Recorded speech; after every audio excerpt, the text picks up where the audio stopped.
പാഠഭാഗത്തിൽ വരുന്ന ഇമ്പോർട്ടൻ്റ് ആയിട്ടുള്ള ചാപ്റ്റേഴ്സാണ് നമ്മളിന്ന് ഇതിൽ പറയാൻ പോകുന്നത്. അപ്പോൾ കവിതയിൽ നിന്ന് നമുക്ക് 39 മാർക്കിന് കവിതയിൽ നിന്നും, 35 മാർക്കിന് ലേഖനത്തിൽ നിന്നും, 26 മാർക്ക് കഥയിൽ നിന്നുമാണ് വരിക. അപ്പോൾ കൂടുതലും വരുന്നത് 39 മാർക്കിന് കവിതയിൽ നിന്നാണ്. അപ്പോൾ നമ്മൾ ഇമ്പോർട്ടൻ്റ് ആയിട്ടുള്ള പാഠഭാഗങ്ങൾ ഏതൊക്കെയാണെന്ന് നമുക്ക് നോക്കാം. കവിതകൾ ഏതൊക്കെയാണെന്ന് ആദ്യം നോക്കാം. ആദ്യത്തെ കവിതയാണ് പ്രിയനെ തേടി എന്ന് പറയുന്ന കവിതയാണ് ആദ്യം പഠിക്കാനുള്ളത്. പിന്നെ കുഞ്ഞുണ്ണി കവിതകളുണ്ട്. സീതാ സ്വയംവരം, വാസവദത്ത എന്ന് പറയുന്നതുണ്ട്. എൻ്റെ ഭാഷ, വള്ളത്തോളിൻ്റെ എൻ്റെ ഭാഷ എന്ന് പറയുന്ന കവിത ഉണ്ട്. പെങ്ങൾ എന്ന് പറയുന്ന കവിത, മാനസിനി, ചങ്ങമ്പുഴയുടെ മനസ്സിനി എന്ന് പറയുന്നത്, രാവണൻ പിടിച്ച പുലിവാൽ കുഞ്ചൻ നമ്പ്യാരുടെ തുള്ളലിലെ ഒരു ഭാഗമാണ്. അതും നമുക്ക് പഠിക്കാനുണ്ട്. അപ്പോൾ ഈ 8 പാഠഭാഗങ്ങളും ഏതാണെന്ന് മനസ്സിലായെന്ന് വിചാരിക്കുന്നു. അപ്പോൾ നമുക്ക് ഇതിലത്തെ ഓരോന്നും റിവൈസ് ചെയ്ത് നോക്കാം നമുക്ക്. അപ്പോൾ നമുക്ക് ആദ്യം പറയാനുള്ളത് പ്രിയനെ തേടി എന്ന ചെറുശ്ശേരിയുടെ കവിതയാണ് നമ്മൾ ആദ്യം ഒന്ന് നോക്കാൻ പോകുന്നത്. ആദ്യം നമ്മൾ ഇതിനെക്കുറിച്ചിട്ട് പറയും, പിന്നെ നമ്മൾ അതിലെ ചോദിച്ചിട്ടുള്ള ഇമ്പോർട്ടൻ്റ് ആയിട്ടുള്ള ക്വസ്റ്റ്യൻ ആൻഡ് ആൻസേഴ്സ് ഒന്നും നമുക്ക് നോക്കാം.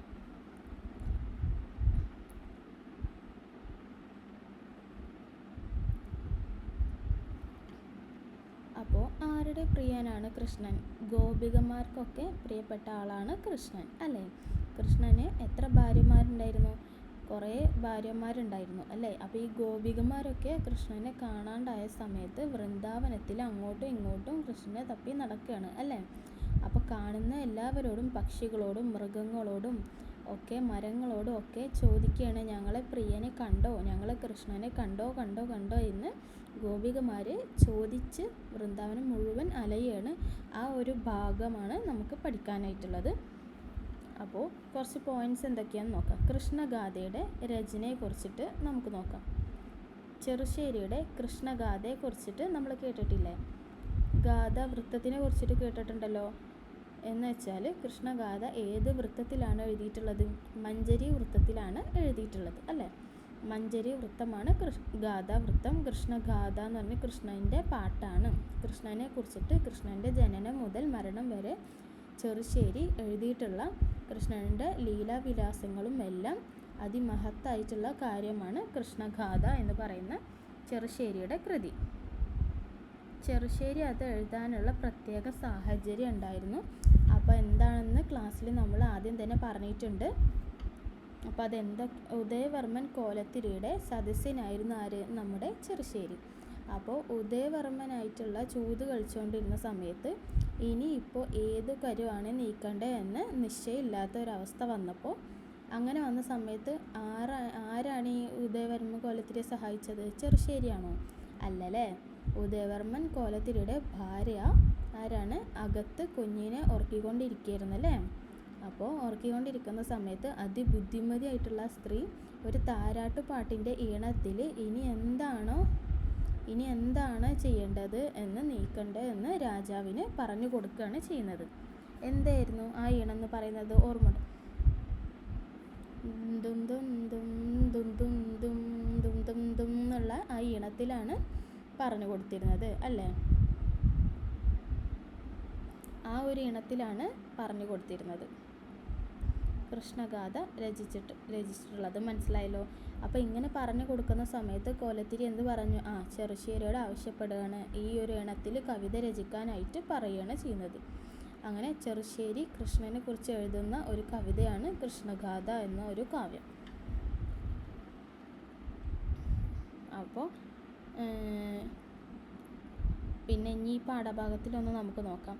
കൃഷ്ണനെ കാണാതായ ഗോപികമാർ കണ്ണുനീരിൽ കുളിച്ച് വൃന്ദാവനത്തിലെ പക്ഷികളോടും മരങ്ങളോടും എന്ത് ചെയ്യാണ്? പക്ഷികളോടും മരങ്ങളോടും കാറ്റിനോടും അടക്കം കൃഷ്ണനെ കണ്ടോ എന്ന് തിരക്കി നടക്കുന്നതാണ് കാവ്യസന്ദർഭം, അല്ലേ?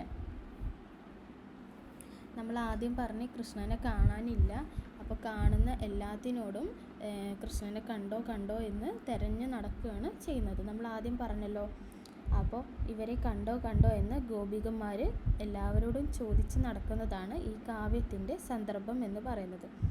അപ്പോൾ ഓരോരുത്തരോടും ചോദിക്കുകയാണ്. ഇവരാദ്യം ചോദിക്കുന്നത് കുയിലിനോടാണ്. കുയിലിനോട് എന്താ ചോദിക്കുന്നത്? ഗോകുലനാഥൻ ഈ വഴി പോകുന്നത് നീ കണ്ടോ എന്നാണ് ചോദിക്കുന്നത്. അപ്പോൾ കണ്ടിട്ടുണ്ടായിരിക്കും. കാരണമായിട്ട് എന്താണ് പറയുന്നത്? നിൻ്റെ പാട്ട് കേട്ടാൽ കൃഷ്ണൻ്റെ ഓടക്കുഴൽ വിളി കേട്ട് പഠിച്ചതാണെന്ന് തോന്നും അല്ലേ? അപ്പോൾ അതുപോലെയാണ് നീ പാടുന്നത്. അപ്പം നീ മിക്കവാറും കൃഷ്ണൻ്റെ കണ്ടിട്ടുണ്ടാവും എന്നാണ് ഗോപികമാർ വിചാരിക്കുന്നത്. പക്ഷെ കണ്ടിട്ടുണ്ടായിരുന്നോ? പക്ഷെ കണ്ടിട്ടുണ്ടായിരുന്നില്ല അല്ലേ? പിന്നെ വീണ്ടും ചോദിക്കുകയാണ്, പിച്ചകത്തിനോട് ചോദിക്കുകയാണ് ചെയ്തത്. പിച്ചകത്തിനോട് എന്താണ് ചോദിക്കുന്നത്? അച്യുതൻ നിന്നെ തഴുതിയോ? ചെടിയോട് ചോദിക്കുകയാണ്, നിന്നെ അച്യുതൻ തഴുതിയോ? അച്യുതൻ ആരാണ്? കൃഷ്ണനാണല്ലേ? അപ്പോൾ കൃഷ്ണൻ നിന്നെ തഴുകിയോ? നിൻ്റെ ശരീരത്തിൽ മുഴുവൻ മുട്ടുകളുമായി രോമാഞ്ചം പൊന്തി കാണുന്നല്ലോ അല്ലേ? രോമാഞ്ചം മുട്ടിട്ടിട്ട് കാണുന്നത് കൃഷ്ണൻ നിന്ന് തഴുകിയത് കൊണ്ടാണോ എന്നാണ് പിച്ചകത്തിനോട് ചോദിക്കുന്നത്.